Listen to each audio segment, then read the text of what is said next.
everybody. Welcome to episode 74 of the Not Joanna Eggs podcast. This week, Robbie and I are joined by Lee, a.k.a. at the Almighty Leroy on Twitter.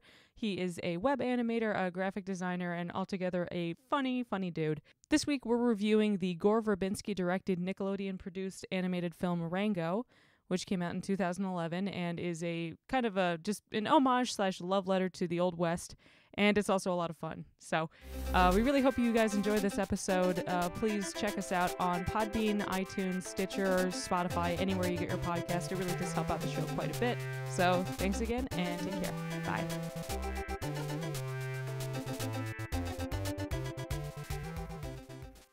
Hello, everybody. Welcome to another episode of the Not Joanna Eggs podcast. I'm Tracy. And I'm Robbie. And we have a special guest today who's also a Twitter friend, I guess. Twitter friend, is that my title? Huh.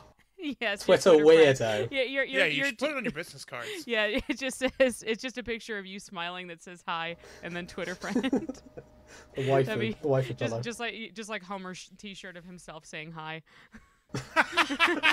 Is it narcissistic to wear your own merch? I don't think so. I mean, if it's considered self-promotion, it's just like basically you're wearing your own business card. I don't think it's that weird. Depends on how much of a con you are. That's true. I mean, like if it was like you did like a Andy Warhol style like version of yourself, like just a series of portraits, that's a little weird. Like on the same shirt. That's a little odd.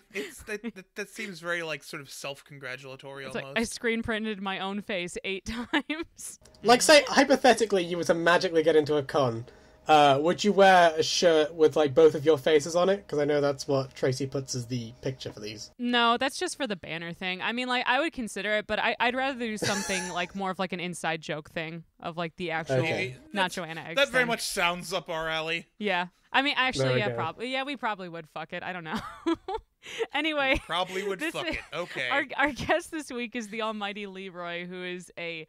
What are you basically? You're like a web animator, you're cartoonist, I don't know. How would you describe yourself? What do you have to say for yourself, Lee? I'm a very lazy animator. That's how I would describe myself. Okay.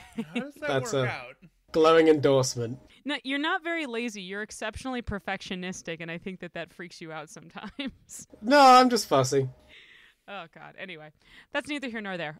We are here today to talk about Rango, which is a movie that I was super excited to get back into because I remember seeing this my senior year of college, and I'm like, holy crap, that was really, really good. And I would love to talk about it with you all again because this movie is only 8 years old, but it still looks friggin' great. The basic synopsis for Rango, I guess, is that it's this pet chameleon that gets separated from his family during a move. Like he's kind of I don't even know if I would really call him like insane, but I kind of want to because like he's exceptionally imaginative and he's very good at coming up with stories, but he also talks to all the inanimate objects in his tank. So I think he's a little insane. He's got something, but I do love I love that opening scene. Yeah. But I love there's two things about it that are obviously great. Like, first, that it's this kind of, like, amusing meta-narrative thing going on. That entire sequence, like, the whole thing of Rango, like, arranging some kind of performance within the tank, I'm pretty sure that it's supposed to be a reference to a Twilight Zone episode called 5 Actors in Search of an Exit, which is, like, these 5 different characters. I think, like, one's a clown, one's a ballerina, one's a cowboy, all talking to each other. And then, like, the twist at the end is that they're all toys that have been thrown into a donation bin. Like, basically, like, outside of a Salvation Army. And I was just like, that's really, really clever. Because he seems to, like, personify them all like he's trying to... They're all actors in a play, basically, so... Yeah, right. Yeah. My favorite of those is obviously Mr. Tibbs. Oh, yeah, clearly. They got a bunch of nerds that wrote on this screenplay, but it really does pay off because it's extremely witty. I found this is a lot funnier than I remember it being, so... Oh, yeah. So, do you guys remember how this film was advertised across the pond? No. I mean, I remember it vaguely because this was like 2011, so I would have been a senior in college, so I didn't really have cable at the time, but they seem to like want to play up like the goofiness, like the whole thing of like Rango catching like a bug or whatever. But like when you really watch it, this is, I mean, it's produced by Nickelodeon, but I really would not show this to a kid under like 10, maybe 10 or 11, because like they swear a bunch. Like they drop at least like, I don't know, 12 hells in the entire movie. I'm like, did they have to have like a limit on the standards and practices for this? Hell is hardly a swear. The key reason I didn't go to see this movie when I first saw it is because I thought it was just some goofy, random, silly kids movie. Mm-hmm. But I think if I'd have known it was an actual decent Western, I think I would have actually cared more than the advertiser made it out to look, if you know what I mean. If you look at it objectively, like say if you're just like looking at the poster and the casting and everything, it's dynamite because the director is Gore Verbinski, who is the same director behind like the Pirates of the Caribbean movies, or at least the one good one, Curse of the Black Pearl. Like it was clearly directed by an action director. Yeah. The writing is really, really solid. Like there's a lot of weird jokes. Like there's one certain point where these two female characters are basically calling each other whores for like 5 seconds. How did I miss that? It was, do you remember at the scene where Rango's trying on the clothing after being appointed the sheriff? Oh, later spoilers, but who cares? We're going to get into the whole thing. But no, like it's Angelique, the mayor's secretary, and Beans, the female lead. They both acknowledge each other. She's like, Angelique, Beans, Trollop, Skank, like all of that. Okay. They're just using like very like gussied up versions for that. And I was just like, how did this get through? Subject matter wise, it's very different than, you know, any other kind of movies that Nickelodeon's ever produced, for sure. Yeah, but it's not like, you know, it's not like super racy, really. No. Like, I don't know. I think it fits fine in Nickelodeon. It's zany as fuck. Like it's like it's very trippy too. Like they've got a lot of references to like Hunter S. Thompson because, you know, like of course, like Johnny Depp is there and it's also the desert. So that I thought was pretty funny. When I saw that in theaters, I was like, I got you, boys. I got you. I know what you're doing. And so he has to make his way over to this town called Dirt that he's told to by this poor armadillo that just gets like destroyed. Like I was, when I saw this in theaters, I was like, again, how is this PG? Because I would think that, granted, there's no blood or anything, but it's an armadillo that was literally just like driven in half, like sectioned out like cat dog style. It was a little weird. Yeah, but they do a pretty good job avoiding like actual gore and bloodshed. Yeah. There's tons of implied death when you rampant step back violence and think about too. it. Lots of drowning. Oh, so many innocent bystanders. Yeah. So I've had a point in the back of my mind, and I don't know if this is a tangent or not. Yeah. Have any of you two seen Flushed Away? No, I've heard of it. I haven't seen it, but go ahead. The main character is basically like it's kind of, almost the same premise as this. It's a family Isn't he voiced pet. by Hugh Jackman? Is he? Yeah, That would he be is. amazing I think if he was. he is. Wait, so are you telling? Wait, Lee. So are you telling me that Flushed Away is just Ratgo? Yeah, Ratgo. It's right. it's Damn, kind of Robbie.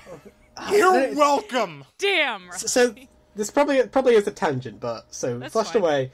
It's a rat. It's like a single mouse who he's got this big like.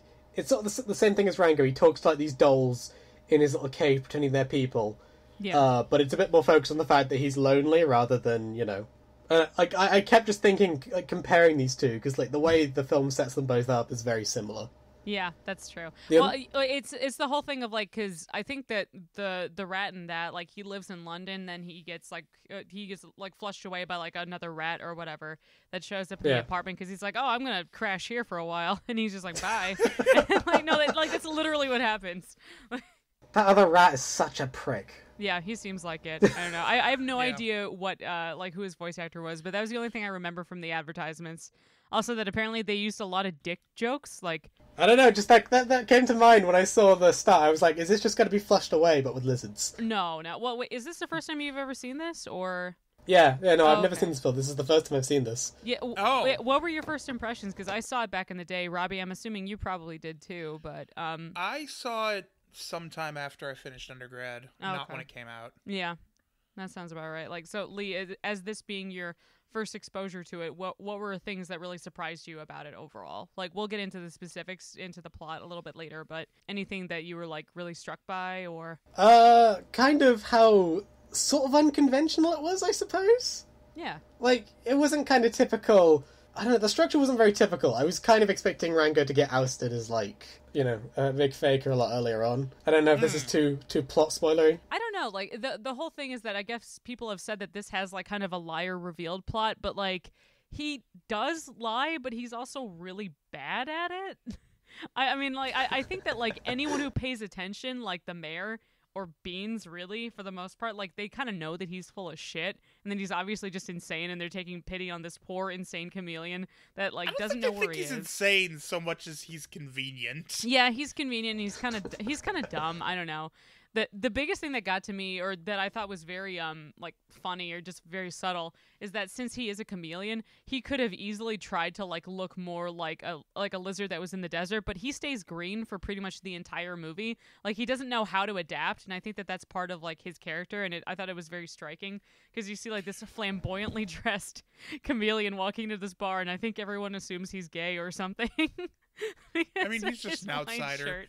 Yeah, I mean, it's a very loud shirt. I think we can all agree on that. I mean, as loud as any other Hawaiian shirt, I suppose. Yeah, that's true. He's either gay or a big fat party animal, and Rango doesn't look like a big fat party animal to me. He's chubby. Yeah. He did change colors, though, to be fair. Yeah, he does, just very, very badly. Like when they've got this scene where he comes across another frog, or I think it's the red-tailed hawk that shows up. When he's wandering throughout the desert. I thought it was very funny too that he jumps into a Jarritos bottle, or Jarritos bottle, which is a did you notice that? Like, I looked at the label. I didn't notice what the bottle was. No, I didn't catch that. It's a Mexican brand of like soft drink, and I thought that was very, very funny because I would never have expected to see that, but the label was just faded enough that I had to pause and go back a little bit and see it, and I'm like, damn. These guys, like, they know what they're doing. Like, the people who worked on this, especially just in terms of, like, the setting and the models, like, they make the characters so ugly, but they're still appealing. And I thought that was very tough for them to do. Yeah, no. It's a fine line. Yeah, agreed. Well, the fact that he doesn't adapt is kind of interesting to me. Yeah. Because if you think about it in relation to beans, it draws them closer, and they have a parallel there because they both have an ability to adapt that, or like a defense mechanism that doesn't quite seem to trigger. Yeah, that's very, very true. I don't know if I'd call freezing adapting. That's kind of just not acknowledging the situation. Well, no, so it is like a tactic, basically, of some lizards that they freeze as a defense mechanism, because if they're not moving, some animals won't perceive them, or they won't perceive them as alive. Well, yeah, 'cause don't deer do the same thing? Like, I've heard that that's like a thing if they're, like, say you're driving out in the forest or whatever, and then if you see a deer coming across your path, if they see the headlights, they instinctively pause and then, like, stare at it. Because kangaroos do the same thing. Oh, no, kangaroos will jump, and then they'll jump into your car because they're stupid. No. What it is for deer is that deer and kangaroos have similar kinds of eyes. And so instead of being, like, this weird kind of ball like ours, there's, like, basically a longer rod or something, I think. I don't remember. But they, basically, when the deer in the headlights thing is literally just them being, like, confused. I'm just like what's this? Just surprising. Like, ears go up and then death. I've always thought of it as just like curiosity. They're like, what is this magical light coming towards me? Smash. Is that a friend? Like, they just like their ears like going down the direction. Over here, friends. It's like everyone's best like just friend. dead. Like, awful. It's heaven. I sent a video to you guys a little bit earlier today about like the making of the movie, and that apparently they mentioned that a specific thing about designing the set for Dirt, the town that the movie set in, is that all the buildings don't have any right angles because it has to be implied that the animals kind of suck at building things. That's interesting, though. That's we talked about that in Paranorman, right? Yeah. There's no actual symmetry in that movie in character or set. Yeah, it's like everything is vaguely asymmetrical so that it kind of throws you off and it's like feels otherworldly and strange. So here I think that helps work because it means that like they're not good at building, but also it means that like the world is kind of like slightly off, and therefore like all these goofy, weird looking characters kind of fit inside of it pretty well. They are filthy, filthy animals. Like, it's just it's like everything in this town, like, I get it. There's no water. They can't wash anything. They're going to be dirty. I get it. They also live in a town called Dirt. It's just something about like watching this movie makes me really, really thirsty because the lighting is so good, and everything is implied to just be like, whenever like you see a character, like if there's any water ever brought onto the screen, and I've been to California. My first time was over summer of last year at this point, and it's accurate because within the first day that I got there, I had to just be like downing water because it's so dry there. There's no humidity in the atmosphere compared to what Chicago has, and I was just getting headaches by the middle of the day, and I was just like, I don't know why I haven't done anything strenuous. We were just walking around and sightseeing, but my friend's like, oh yeah, there's constantly been a drought here, so you have to make sure that you you are drinking plenty of water. Extra hydrated. I've got a bone to pick with that documentary, though. So they mention, we've got to make sure everything looks like it's kind of crappy. Yeah. No right angles, like you say. Those guns look immaculate. Those tiny pistols. I was also thinking of that throughout this movie. I like that there is. Where's the arms dealer in Dirt? That's what I want to know. Where is the tiny animal gunsmith that not only produces tiny animal guns, but tiny animal builds bullets, Gatling guns, builds cyberganic arms. Yeah, who sells ammo to Rattlesnake Jake? Because even though his tail, which I still think that he's the best character in the movie just because he's so cool. Oh, he's so good. He's the best. That's a good design. Oh yeah. Well, and Bill Nye just sells the shit out of that performance. Yeah. He was fantastic. Oh, he's so good. Did you hear that thing in the documentary? They were talking about the build of the model. I thought they would have just textured the snake on. I have no idea how they would have gotten all those scales interlock like that. I want to know how they did that. That must have been insane. Honestly, if there's any way that they could have put the models onto not ThinkWays, but some of those websites where you can get reference models for stuff like Pokemon or whatever, and then you can just work with them and rig them however you want. I wonder if anyone's actually put anything up on there, because the one that they were showing the turnaround for in that video was insane, because it's just they said it was over 16,000 individual scales or something. Oh my god. And they all had to be interlocking, number. so they couldn't have I'm wondering if they gave the intern that job to just be hey, you have to make sure that none of these vertices cross so that this tail doesn't look fucked up when it's animated. Intern just painstakingly. Well, that's what Disney did when they were doing The Little Mermaid, all the bubbles and shit. I'm pretty sure they just gave it to an intern or some poor in-betweener or something. That sounds awful. The most tedious part of it. It's just bubbles. My favorite is just that they had to basically build a thing that figured out how to animate Merida's hair in Brave. Not that it was animated by a person, but essentially by a machine. No, it was the same deal with Rapunzel's hair too in Tangled, just because just the volume of it and how much it had to move and how it had to still be pliable and still look nice. I don't. Yeah. You are giving me hair physics flashbacks. I'm sorry. I know that it's a sore subject for you, Lee. Bad memories. I know. I'll try not to mention it. I'm missing something here. You know that thing I showed yesterday, Robbie? Yeah. So you saw the hair was it wasn't individual hairs. I did another one which I posted where they had individual hairs, and I kept crying to Tracy about how I couldn't get the hair to not clip through the body. Yeah. Oh god. Well, I think that one's posted in early July. Yeah, that's true. I think that was honestly, posted in early July. If you gave it more of just if I don't know, I don't want to sound like this, but if you mapped it kind of similar more to Elastigirl's hair, where she does have fine hair particles, but there's still kind of a general shape to it, it might not be as difficult to work with, because I know that you want to keep it really buoyant and bouncy, but I don't really know how they do that. So probably just inept. That's probably the answer. I don't know. I mean, you're doing it and I'm not, so I'm not really going to judge you for it, so it's fine. But fair. But I don't know. I still think that they look really good. I thought the Shiro one was very, very cute. But a big point of this movie has a lot of allusions to Chinatown, and I'm not sure if either of you are familiar with that movie. But so basically, Chinatown also deals with even the turtle character alone. They're direct references to this movie that was made in 1974. I think it was directed by Roman Polanski. Was it? No, I'm not sure. I think it was. I think it was. Fine. Well, no. Anyway, it was produced by Robert Evans. It's this movie. It's a film noir featuring, I think it's Faye Dunaway and Jack Nicholson. Jack Nicholson is this private. He's a private eye detective or whatever that's hired to investigate something for Faye Dunaway's character. But it's later revealed that there's this huge conspiracy involving the water crisis going on in California during the 30s or 40s, whenever it takes place. And the main villain character, California.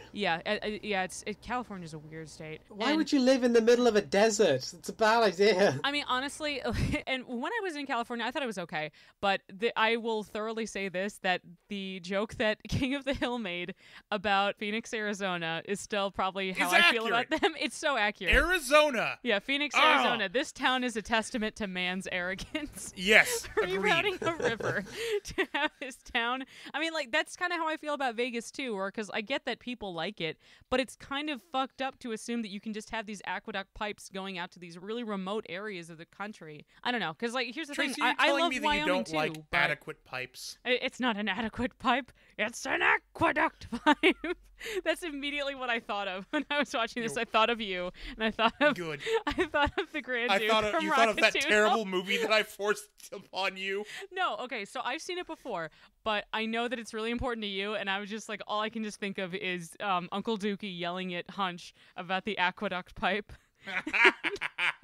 I just love that stupid movie. It's so great. It's so dumb, but it's fun. Basically, a lot of the plot of this movie is very similar to Chinatown. At least that aspect of the whole mystery thing. I mean, it's not really shocking. Like the turtle character never really goes out of his way to not seem like he's not a villain. That's why I thought watching it. I'm like, man, he is like pretty unambiguously evil. I mean, I get it. It's also like the whole idea of having him dressing in white, even though he's a nefarious character, is kind of a thing that's been. I mean, that's pretty common, right? No, yeah, for sure. Especially because, like, in traditional movies, there'd be, like, the detective that wears the white hat is supposed to be the good guy, and the guy that wears the black hat is the bad guy. Right, these sort of old visual tropes. Definitely. A lot of this movie just kind of feels like a big love letter to Westerns, because I don't really see a ton of them outside of things like, I mean, even There Will Be Blood was kind of an anomaly, and most of that is just the acting presence and everything, but we get, like, a true grit every now and then. There was, especially in, like, the late 2000s, there was kind of a Western boom for a little while. There was sort of a revival, but the thing is, at the end of the day, like, I mean, I watched a video that talked about this, but we're kind of going through this with superheroes, is that there was such a just, like, clusterfuck boom of Westerns that it kind of wore itself out, and so that's why you just don't see them anymore, and, like, that's what, Wait, there was just such a glut of them for a long time. Like, you know, like shows like Bonanza. Bonanza was on TV from, like, the 50s to the 70s. Like, a long time. Yeah, Gunsmoke's the one I always remember, because apparently when my mom was a kid, they would get punished pretty severely for speaking during Gunsmoke. Oh my god. Are you serious? That's so American. Oh, they would get like spanked for talking during no, but Gunsmoke. actually, honestly, I kind of get that because they didn't have reruns. Like, if you saw it just happened, and then if you didn't see what happened, you're fucked. Like, you don't know what else is going on. Yes. No, and my grandfather was apparently real strict about that. I mean, I would probably be the same way if someone made me miss, like, an episode of The Simpsons. Like, I was kind of an asshole earlier about, like, cartoons, because, like, I didn't want to miss special event things, even though it was clearly just marketed towards me and my idiot child brain of, like, you have to see this special, you have to see this cartoon. And I was like, Mom, I have to see it. Because, you know, I didn't have object permanence or whatever, so. And I didn't realize that, like, oh, they'll just replay it next weekend. That's the thing no kid realizes. Yeah, God, I really love this movie a lot, but most of my notes are just basically like little asides of very specific little details that I really enjoyed about it. Like, there's one scene where Merrimack, the banker, he takes out some Alka-Seltzer tablets, but he chews them because they don't have any water. Yeah, that was fun. It's really funny. I've got a couple other ones that was there's a chase sequence involving the Hawk later. So, like, basically there's a certain point where, like, Rango just kind of becomes there's so many things in this movie. There's like two-ish chase scenes, and they're really good. And they're both homages to Raising Arizona. Like, the music is supposed to be geared like Raising Arizona, and I thought that was hilarious.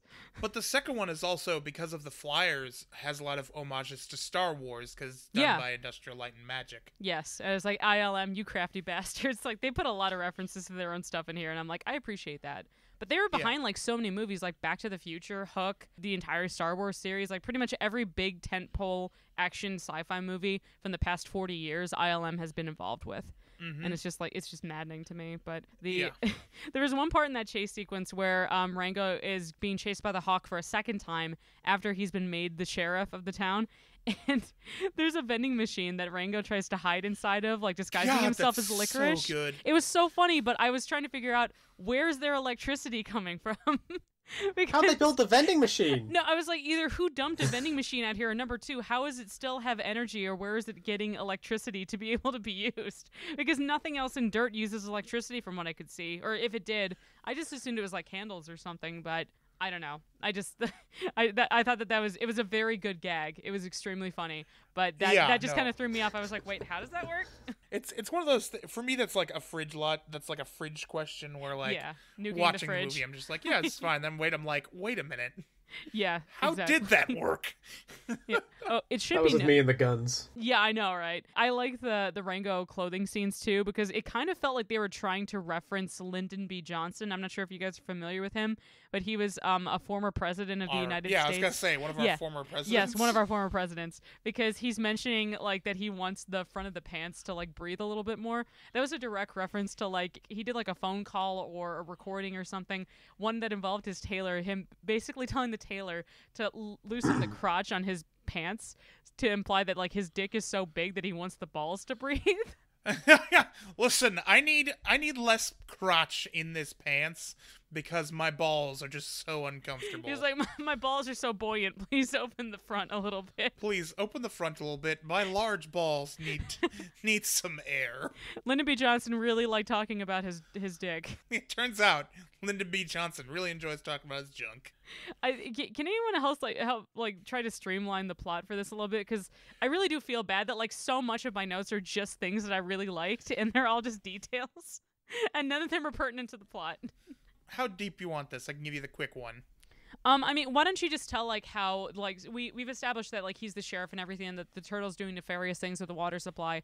Can you get into more like the mystery of it, and like also like how Beans refuses to sell off her land? So there's a couple things we find out going into Dirt, which is that they have no water. Mm-hmm. The bank houses extra water, and they're almost out of it. They have 6 days worth. When he gets there, they have 5 days. After he starts rationing it. That was a great gag, but I was just like, Rango, you son of a bitch. Listen, man, he's a thirsty boy. He needs a drink. It was pretty funny to show him, like, molting immediately after he gets out of his tank. Oh, that was so good. It just, like, shrivels. Yeah, exactly, because, like, in the very beginning of the movie, I thought that there's something really subtle about the tank, because he has, like, not only is he holding, like, the glass of water that they end up referencing, like, twice later in the movie, but he also just has, like, this open pool directly next to him, because, like, showing that like he takes it so much for granted and he needs it, but like the rest of the other people, they all just have to adapt, and it takes him so long to like, you know, just play up the John Wayne character and everything. So they're not sure where the water is going, and then someone steals the water from the bank. So they go to chase after those folks. Oh, God. I know, this is just all... Dude, they even have, like, I mean, what would later end up reminding me of Mad Max Fury Road, too, with, like, all of them just holding these vessels and having this weird religious cult ceremony towards getting water offerings. I was just like, oh, God. Oh, yeah. That was good. I mean, even with the presentation of, like, the wheel thing to open up the spout. Like, I just thought that was crazy. It's really, like, kind of sinister, isn't it? It is extremely sinister, like him showing that like he totally contains the wheel, meaning that he controls it. Yeah, but even then he's fucking with it even more. Exactly. They chased the bank robbers. The bank robbers robbed the bank, got nothing. Mm-hmm. They find one of the bankers drowned somehow in the desert. Yeah, I think it was Mr. Merrimack, right? Like I think that yes, like Mr. Merrimack, also voiced by Stephen Root. I love that Stephen Root is in here. I love that he's in there more than once. It's just great to see him. The whole mystery thing that involves it, like I think that occasionally it kind of goes on for a little bit too long, like the exploring and everything, that they bring a bunch of these side characters along with them, and which I thought most of them were pretty fun. They had a couple of jokes that kind of fell flat for me. Like some of them that I wasn't really like. I was going to write them down because I was like, wait, what? But one that got me was the bird. Oh yeah. The bird they thought was a Native American. Oh yeah. He was. Yeah.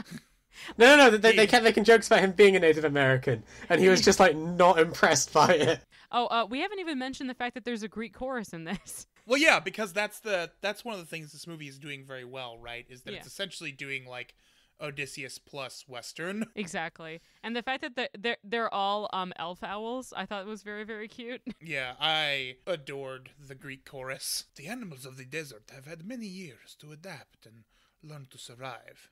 But the lizard, he is going to die. Yeah, I thought the soundtrack was very, very good.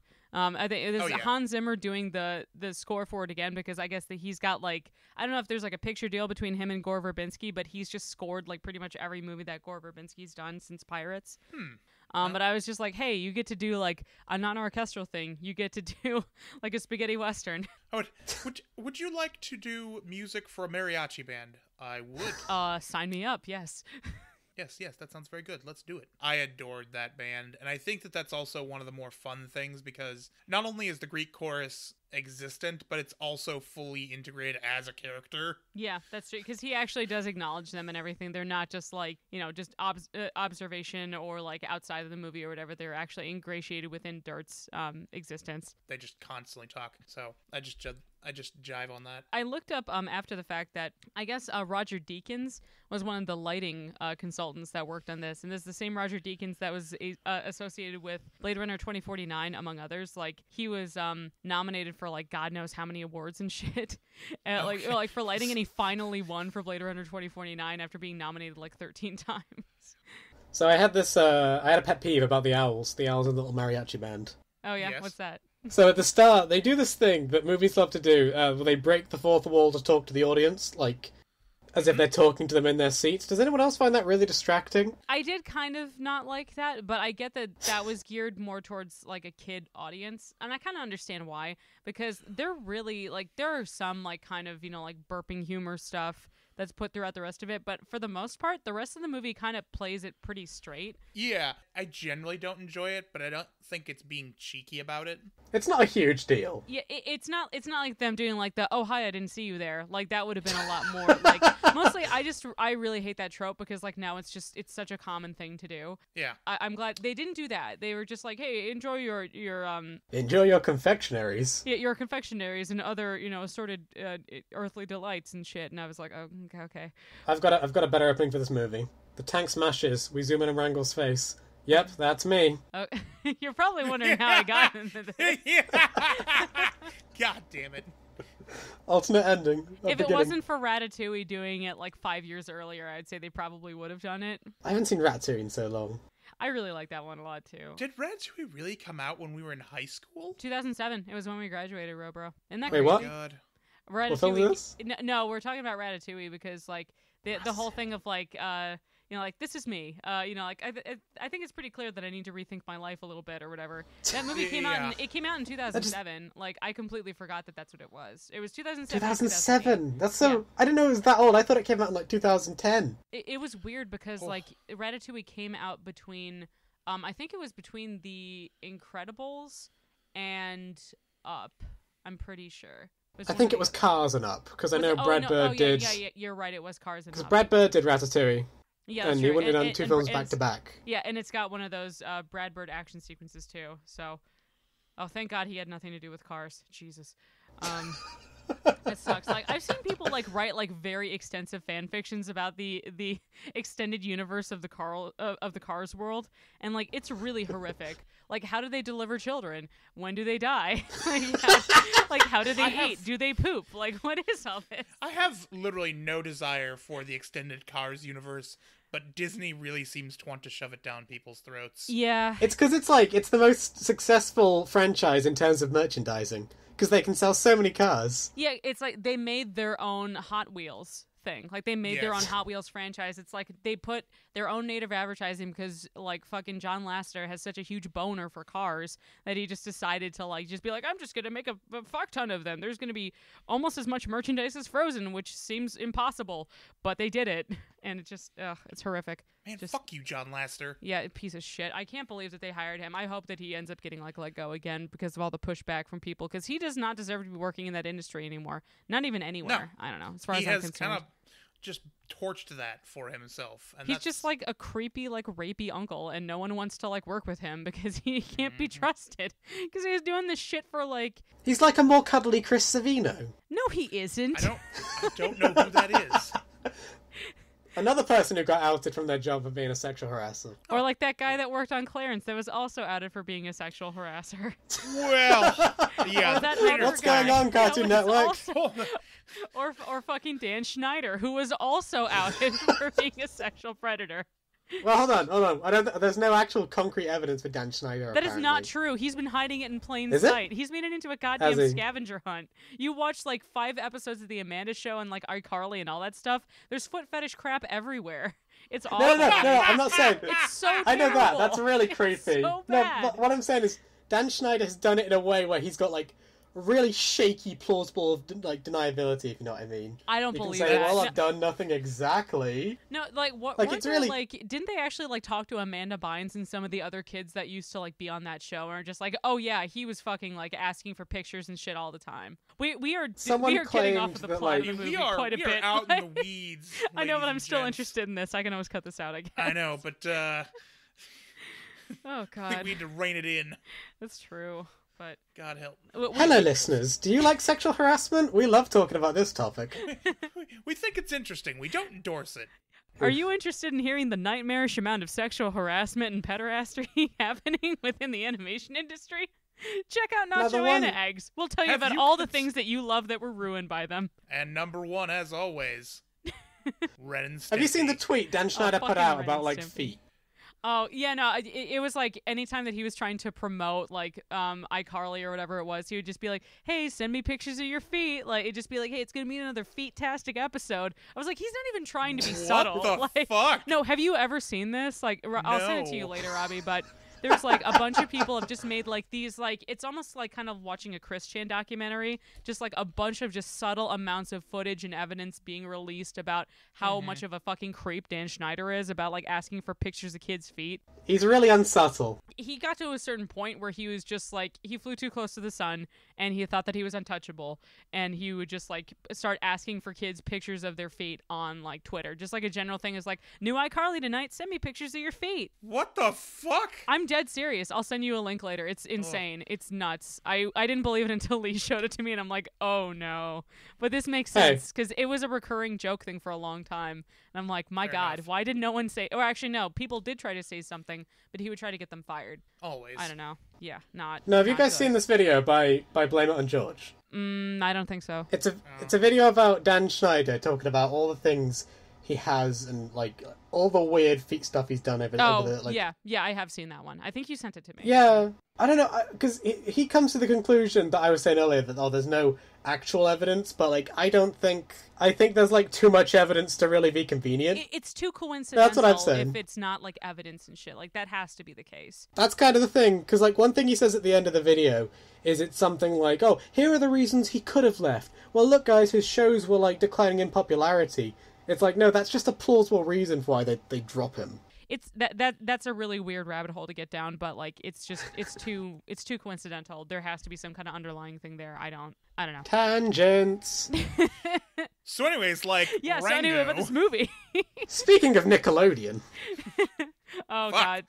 I brought do it back. All right. Like, it's got a very like snappy script to it, which I really enjoy. Like, it's very witty and it's very engaging to watch.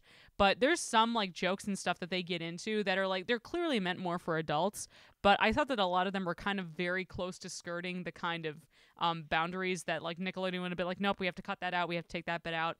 There was actually, this is like the most California thing that I've ever heard in my life, but there was a petition that was made against this movie when it was being released. There's what is it? There was a group called Breathe California that's an anti-smoking lobbyist group or whatever the fuck, that basically there was over 60 instances of characters smoking within this movie, and they were trying to get it rated up to an R because of the rampant use of tobacco, like as though it was glorifying it, and they're just like, no, fuck you. And they never like took it down. But like for someone to even just mention that, like, I guess I get it, because in a movie that's geared towards kids, I guess they could see that as though like, oh, this is Joe Camel all over again. They're trying to market smoking towards kids and whatever, but it just kind of seemed more about like, hey, Californians can't smoke in bars or anything anymore, and we're trying to clean the smog up out here, so stop advertising this towards kids. And I'm like, I don't know. It doesn't really glamorize them. They're all like really like gross and weathered. I don't really think it shows. Look how like cool and fun you'll be if you smoke like all these old ass like varmints and like critters and shit. And I thought that was really dumb, but it was kind of funny at the same time. I don't know. I'm mixed on that. I think it kind of does kind of influence people, but not to the same, like, you know. Not to that degree. Yeah. Yeah. Kind of just made me want to play Fallout 76. I still haven't touched that game. Since you got it. Yeah, I brought the big bugger off Power Armor Edition. I'm just like, I'm not really in the mood to play it. No, I get you. I mean, well, like... Unfortunate. I'm a waste. No, it is what it is. It's like, there's a reason, because like they're just like, oh shit, people don't like this game. It's half off now, like 2 weeks later. 20. I don't know how much I spent. Oh, also, actually, speaking of Fallout and Rango, there's a certain actor that I was kind of hoping was going to be in this, but I don't think he was. Which one was it? I don't know what his name is. Was there like a sound-alike guy? He sounded, the owls at the start sounded kind of like him. Oh, I don't know what his name is. I'm not sure. I don't know the name is. Help us out. What does he look like, or what does Danny he sound Trejo like? is like he's always like the weathered Hispanic thug, or like the That's drug probably lord. him. Yeah. Yeah, because so I want to say this because my favorite game is Fallout New Vegas. My favorite TV show is Breaking Bad. This guy is in both of those two, so I was hoping he was going to be in this. Maybe I know that the guy that played the Spirit of the West, like, we should talk about that bit too. Spirit of the West. That was so great. Who's obviously just Clint Eastwood in a golf cart. I would with like all to his know. awards and shit in the back. I would like to know if they tried to get Clint Eastwood, and he's just like, "No, I'm not." No, man. I don't think that they could have afforded him, honestly, even for 9 lines of dialogue. Probably not.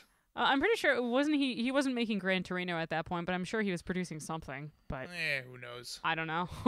Clint Eastwood and his weird Asian films. Yeah, those are kind of weird, but I've got a dumb theory about Rango's name. you have a dumb theory about it, aside from like him reading it off of the cactus juice bottle. No. So, the big meme is in those, you just said his name. I forgot his name already now. Clint Eastwood. Cowboy dude. Yeah. In most of the Clint Eastwood movies, we don't know his name. He's just got a nickname. Well, they address that. They're like, wait, aren't you the man with no name? Like Rango says that verbatim. For just about everything these days. Yeah, no, but like in each movie, he's got like a different name. Yeah. And I thought that's what they were kind of going for with. We don't know what Rango's actual name is. He just calls himself Rango, and we all just kind of go with it. Yeah, he just kind of ran with it. He never corrects anyone else, or maybe he's just like, oh, I can't tell them my name is Jeff, so I have to have like a country-ish name. Yeah, we never know his name, and he just. Again, I guess it's not really important, but yeah, well, it's that moment of him being like, I could be anyone, so I'm now going to make up this new person that I'm going to be. He's a true made me think of chameleon, a hatred. true master of the stage. He can become whoever he needs to be. My name is not important. They call me Peaches. Isn't Betty a woman's name? His name's Sweetie Pie. God, I wish. Aww. Actually, it's probably just not like something like lazy, like Gex or whatever, like other N64 titles that no one else plays. Yeah, I was gonna say thanks. Thanks for the throwback. What's up, Trace. Glover? Glover. I like Glover. This is a fun He's one. Wild Eddie Woody. Glover? Huh? No, the game Glover 64. No, I know. I'm No, I said Wild Woody is another N64 game. Yes, that is another one. See, I'm trying to complete the reference. Wow. Okay. I get you. I got you. I did think that it was pretty striking that apparently Rango, I don't know how far he really walks, but they're at least under 10 miles away from Las Vegas, which I thought was pretty striking. Like, because that's a reveal later. I was like, you mean to tell me it's right there? Yeah. It was just like, and it also went to like highlight the whole them like all the like the golf courses and shit. Like that's actually a big thing that I kind of have. I kind of got a bone to pick against, especially in resort towns. Like, well, I don't know if Phoenix is really a resort town, but a lot of people will go there on their vacations and stuff. And if they're going to be going to golf, I was like, why in the fuck are you going to Phoenix? Like, just, I don't, it's really, really hot all the time. And I don't know. It's just like the rampant use of water and everything and the constant droughts. I was like, this movie could not really have come at a better time, honestly. Isn't Las Vegas in Nevada? No, yeah, Las Vegas is in Nevada, but the surrounding area around Vegas, it's nothing but desert scrub. It's all just, nothing. There's nothing growing there, really. See, I hate that because I've been constantly been trying to look up, like, a reference footage of, like, the Mojave Desert for this next video. And I think this is the main reason I wanted to watch this movie, because I wanted, like, an example of what, like, a good representation of it would be like. All the pictures I find on Google, they're all these lush, really bushy landscapes. Oh, the and Mojave it's like Desert? Yeah, like I type in like Mojave Desert, Nevada Desert, and it's all like very kind of like. I thought there were like honest to goodness sand dunes and stuff, like actual like. I think Google's just shit, to be honest. Yeah, that's true. So let's talk about like they do the whole liar revealed thing involving the Spirit of the West, who's just basically saying like it's not about you, it's about them. You have to be who they need you to be and everything. Yeah, it's like you have to make certain sacrifices. It doesn't really matter what you want, you have to help take care of them. So I love the liar revealed scene because I love the way that Rattlesnake Jake just keeps fucking with Rango, being like, oh yeah, I mean he sees right through him, and it's kind of refreshing how too. You keeping? What's up, cousin? The line read that he has of "But we know better, don't we?" is great. I loved it. It was just because he's definitely very threatening, and I don't know like what kind of benefit he's really getting from the mayor outside of water. Because, like, Rattlesnake Jake clearly does not have to be affiliated with the mayor at all to accomplish what he wants done. He was just afraid of the hawk.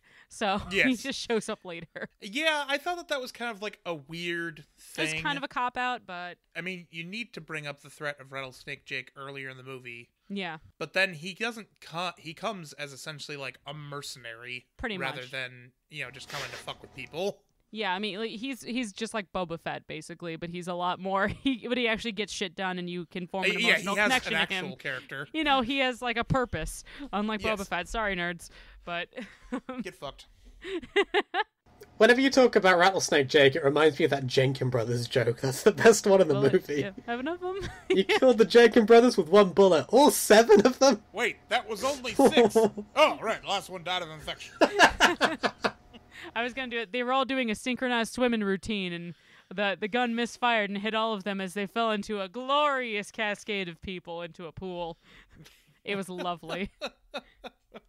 I'm glad that they brought up that I wrote his name as Alfred Molina-Dillo because I know that he's the armadillo, but it was I don't know. It's just Alfred Molina was a fun character. He was like a good kind of like sage to just sort of have. He's just like, I just got to keep going, and I'm like, he's just wandering around, huh?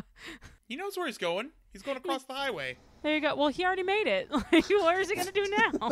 He's got a very attainable goal. That was the best suicide scene in the movie, where he crosses the road and just makes it. I was just like, I thought that, like, tonally, that's where they were going. I'm like, are we really doing this right now, Nickelodeon? And then he just walks over it, but he just doesn't give a shit, so nothing hits him. Like, he's not afraid, because he's like, well, I've lost everything. I have no reason, like, not to do this. And he lives anyway. He's just like, oh, I guess God has other intentions for me or something, so...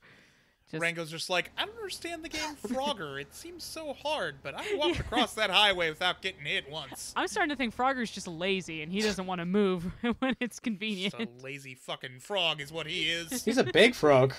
He is a big-ass frog. He is. Have you guys seen that cut of Toy Story 3 where they put the credits in right as they're about to go into the furnace? Oh my god! That's what they need to do with this. When he's walking across the road, just slap the credits in. No, yeah, I saw that video. Like, someone recut that and showed it to his mom, who'd never seen the movie before, and she's like, "That's not how it ends, does it?" Like, just to fuck with her. No, it was amazing. It was just like all of them holding hands and facing the fire. Oh god. Oh, I'm also not gonna go see Toy Story 4. I don't give a shit. I think it's pointless and it's just a cash grab. So whatever. Yes. So was Toy Story 3. Yeah. So was Toy Story 3. It could have just ended with Toy Story 2. It would have been just as satisfying. But so. fine. Well, actually, no, because Toy Story 3, this doesn't have anything to do with anything. I'm cutting this out. Lee, you need to stay focused. No, Tangents is my middle name. Because here's the thing, Lee. This is why we can't do a podcast together, because we will keep making each other go on tangents. It's just going to be us shit posting for an hour. No, see, this is why... do so much to keep you guys in check. I know, yeah, and I'm trying. I'm really trying. It's Robbie's fault. You're not doing your job properly. Keep us in line. Oh, eat my ass, Lee. I'm innocent. How dare you? Incorrect. No, you can leave whenever you want. Rude. Let's see.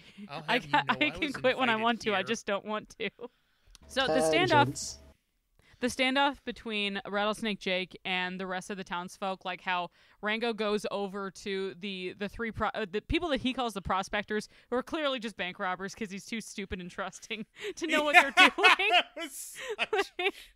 That was an amazing scene. Like, but he actually goes over to their family, like this like huge brood of like over 1,000 critters. Moles. Critters. Yeah, critters.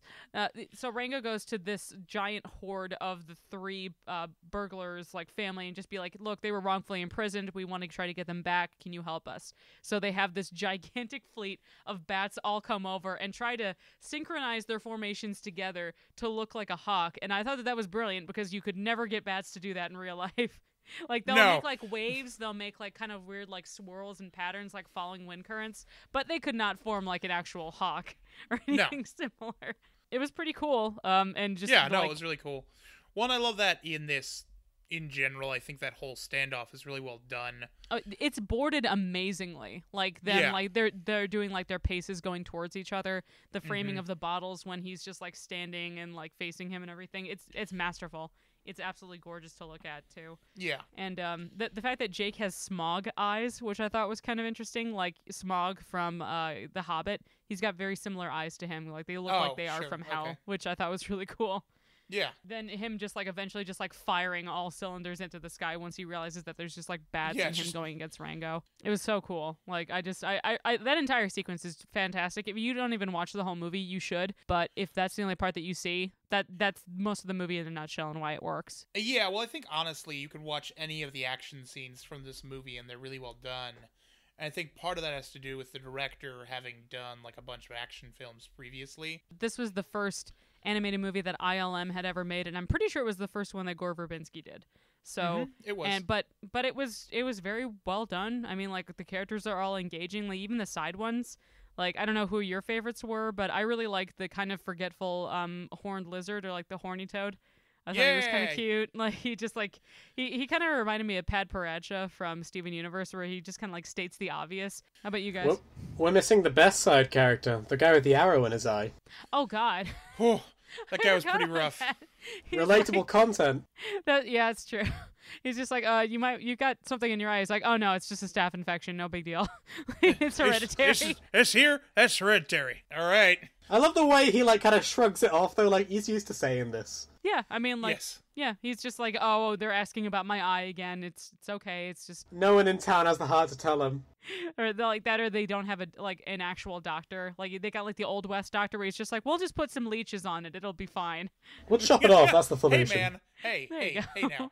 Doc at least knows how to give a prostate exam. That's true. He's very thorough. That joke is one of my favorites. I was like, why was that your favorite? Examination? Because they make a joke and they're basically playing like the telephone game, and every character keeps mishearing. He just pops up with the blue glove and he's like, "Does someone need an examination?" And everyone's like suddenly very uncomfortable. He was like, oh, no. Nope, we're good. We're fine, thank you, though. I like Doc. I obviously love Priscilla because I think she was super cute, and her back and forth with Rango is really good. Oh, yeah. Like the whole thing about, like, you got a funny looking face. Like, I mean, but he does. His face is totally asymmetrical. At least I love that. Yeah, well, he's got a weird, like, bent-ass neck, like... Yeah, it looks like he broke it a couple times before. It's just been, like, struggling to fix itself. He's like, you need to stop doing extreme sports for a while, Rango. This is really bad for your health. Mm-hmm. Don't care. I think Mr. Merrimack was probably my favorite just because, like, he's just, like, this poor, like, squirrel that clearly doesn't belong out there. Like, I wasn't sure if he was supposed to be a muskrat or something else, but I'm pretty sure he was just a squirrel, like, just always constantly, like, really worried. He's in charge of the water, so he's always on edge because everyone's yelling at him. Like, it just sucks. And just the Alka-Seltzer tablets thing just killed me. I was just like, oh, right, he doesn't have any water. I just thought it was so cute. I didn't catch that. Yeah, there's so much of this movie, like, honestly, if you go back and rewatch it, you'll notice them. Like, lots of just, like, references to certain things. Like, even in the very beginning where he says, like, oh, I'm going to be the world's greatest lover. He made a movie called Don Juan DeMarco back in, like, the early 90s. And fucking Marlon Brando was in there before he died. Where he's, like, this mental patient who thinks that, like, he's the world's greatest lover or whatever. So he's just Marlon Brando. Yeah, he's just Marlon Brando, like, the world's sexiest man. Back then he was. He's just like, hey, come on, boys. Who wants to eat Big Macs off my tummy? Like, yes, sign me up. Before he turned into Dan Schneider. Oh, no. Nope, we're not going there. That's it, I'm cutting it Dan off. Schneider We're done. he's the ghost writer attached to this movie. No. Oh my god. Nope. And then Rango lifted his Sucks. foot up to the camera and was like, look at my toes. Nope. I think this is probably a good time to like stop. I'm calling it. Yeah, that's fine. Thank you. so much for Rango, listening. he ends up like they find the pipe. They they find where the water's being linked to. They break the pipe and then they use that to flood the town pretty much to stop the mayor and everything. And then Rattlesnake Jake takes him off and presumably eats him. Like just straight up just fucking poisons him immediately. He did try to kill Rattlesnake, so, you know. Yes, he did. It's completely legitimate. And I was just like, you know what? He actually does have some lingering respect for Rango, which I really enjoyed. Yeah, no, that was really good. Yeah, and then they renamed the town from dirt to mud. Yeah, so that's apparently a thing. I didn't So that's apparently a thing in the extended version. Really? Extended version? There's an Yes. extended cut? Yes. I didn't know that. Me neither, but I Go definitely on. know. I know because I watched through the credits. I don't remember them doing the mud thing when I watched it last night. It just kind of ends with the song, which is fun and good. Like every animated kids movie ever. Wait, Man, their ending credits are fun. No, they were, and they did actual honest to goodness ending credits too, because a lot of movies don't do that. Fucking looking at you, Illumination. Right. Yeah, I mean, like, where's that money going to be coming from? I don't know. Your fucking like all the paychecks you guys get from endlessly merchandising these things. Fuck you, Illumination. It sucks. It's not a good time. But I was wondering, were they? I didn't watch all the end credits, but did they do that thing like in WALL-E where they kind of use the end credits to show what happens to the end of it? Like where in WALL-E the humans come back and they start, replanting everything and things grow back, or no? No, they just do they do side by side, so they have like kind of an interest, like a weird drawing of Rango, and then it says Johnny Depp, and then like a drawing of. Yeah, it looked like tessellated, almost like tiles or mosaic or something. Yeah, kind that's of. it. Yeah. Mosaic. Thank you. It looked like sort of mosaic-y. So yeah, that's how they do the credits, which was fun. I liked it. Yeah, that's good. It's I would definitely recommend checking out this movie, especially if you're into like really like, this is gonna sound weird, but if you're into like really like freaky shit, like if you like just really surreal animation, I would say check it out, because the movie is very striking in like just the amount of design that went into it is phenomenal. Like, you look at the concept art, they look exactly like the concept art. And I don't know how they managed to make, like, they made the models look so similar. And it's just, I couldn't believe the amount of detail and, like, the facial movements that they had. Like, they're just, like, lots of, like, really, really small things that they used. I think that a lot of it was either, I don't know if they did, if it was just video reference or if it was, like, mocap stuff. Because if it was mocap, aside from having, like, sorry, I'm getting too ahead of my thoughts. There's in the making of thing that we watched, they just basically did like this entire like CGI version of the world that the director could end up using like little tablet thing to look around and to explore different aspects of like where the topography was. I thought that was really, really striking, because I've never seen that in anything. Like most Disney movies or like major production animation films, they just kind of like establish what they have, they use the concept art, and then they have the scenes mapped out and everything. But I've never seen it incorporated Frozen. Like that. Oh, it was the same deal in Frozen? Yeah, I saw a documentary that said the same thing about Frozen. Oh, okay. Well, Rango did it first, and they did it better. But we throw so much shade at Frozen, but I think it's legit. Tangled is a better movie, and I think Frozen sucks. Yep. I don't care. Sorry, fam. It's just not. It's not my cup of tea. Yeah, this. I would definitely recommend checking out Rango. It's a lot of fun. There's definitely some like more kid-centric stuff in here, but for the most part, it definitely feels like it's geared towards at least like 12 or older, I would say. Because I mean, a lot of the jokes and like some of the script stuff, I don't think kids will, like really little kids will be able to keep up with. They don't know what's going on. It's a very script-heavy film, so you kind of have to just like have a decent, grasp of language. It's like, maybe don't show this to a 4-year-old or a 5-year-old. I think especially Rattlesnake Jake and some of the other creatures will probably freak them out. Yeah, I could see that. Yeah, but he's someone's nightmare fuel. Yeah, that's true. Yeah, I'm sure that like if you are gonna like show this to like a little kid or something, just be like, just gauge their temperament and just be like, if they're okay with scary stuff, they'll probably be fine. That's pretty much it. Otherwise, anybody else have any final thoughts or no? Poor Mr. Tibbs. Yeah, Mr. Tibbs had a rough go, but such is the life of other, hey, just like Lots of Huggin' Bear was also left behind. And also, the same voice actor for Lots of Huggin' Bear was the mayor in this movie, too. So, yeah, he did that the year before. Same dude. Good old Ned Beatty. Yeah. Any last thoughts, Lee? Any final words, Lee? Bea looks like Jar Jar Binks. Yeah, she does. Beans does kind of look like Jar Jar Binks. A little bit. Yeah. You're just saying that because her eyes are really far spread. Yeah. I thought you were gonna say jerk. I thought you were gonna say Beans is a butterface. How dare you? She don't got the booty to be a butterface. That's it. That's the podcast. And we're that's done. it. That's we're how done. we're gonna end it. Thank you so much for listening. Tracy, where do they find you online? Thank you, Robbie. They can find me on Instagram and Twitter at TCTroush. Robbie, where can they find you? As always, Lobster_writer on Twitter, Lobster Writer on Instagram, and Lee, where do we find you, and do you have any projects coming up? Anything you want to plug, go for it. You can go watch my crappy storytime channel called Chillroy, where I talk about stupid stuff for no reason. That's Chillroy, Chillroy, correct? 1L. How dare you? 1L.